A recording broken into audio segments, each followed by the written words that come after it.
ಆದರೂ ನೀನು ತುಂಬ ಗಟ್ಟಿಗಿತ್ತಿ ಕಣೆ. ನಿನ್ನ ಸಾಯಿಸೋದಕ್ಕೆ ಪ್ರಯತ್ನ ಪಟ್ಟರು ಬದುಕ್ಬಿಟ್ಟೆ ಅಲ್ಲ. ಆದರೂ ನಾನು ನಿನ್ನ ಬದುಕೋದಕ್ಕೆ ಬಿಡಲ್ಲ, ಸಾಯಿಸದೆ ಬಿಡಲ್ಲ. ನಿನ್ನ ಮನೆಯವರೆಲ್ಲ ಗೋಳಾಡೋದನ್ನು ನಾನು ನೋಡಬೇಕು. ಆಗಲೇ ಅಲ್ವಾ ನನಗೆ ನನ್ನ ಮನೆಯವ್ರಿಗಾದ ಅನ್ಯಾಯಕ್ಕೆ ಪ್ರತಿಕಾರ ಸಿಗೋದು.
ನೋಡಿಸಿದ್ದು ನಿಮ್ಮಕ್ಕ ಹೇಗೆ ಮಲಗಿದಾಳೆ ಅಂತ.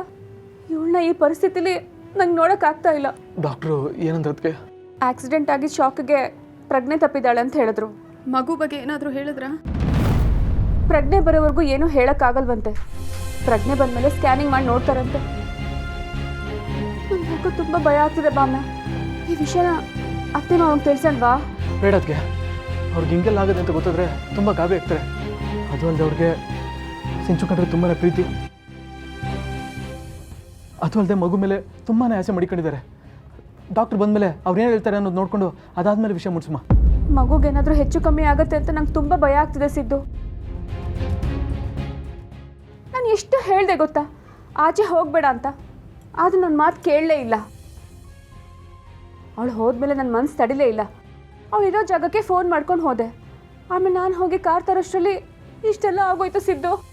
ನೋಡಿ, ಭಯ ಪಡಬೇಡಿ. ಇವಳು ಮಗುಗೆ ಏನೂ ಆಗಲ್ಲ.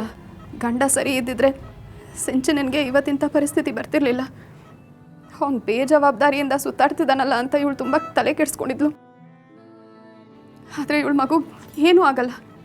ಆ ದೇವರು ಸಿಂಚನನ್ಗೆ ಅನ್ಯಾಯ ಮಾಡಲ್ಲ.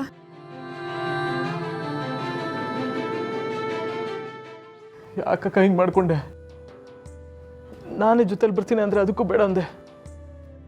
ಈಗ ನಿನ್ನ ಇಂಥ ಪರಿಸ್ಥಿತಿಲಿ ನೋಡೋಕ್ಕಾಯ್ತಲ್ಲ ಕಣಕ್ಕ.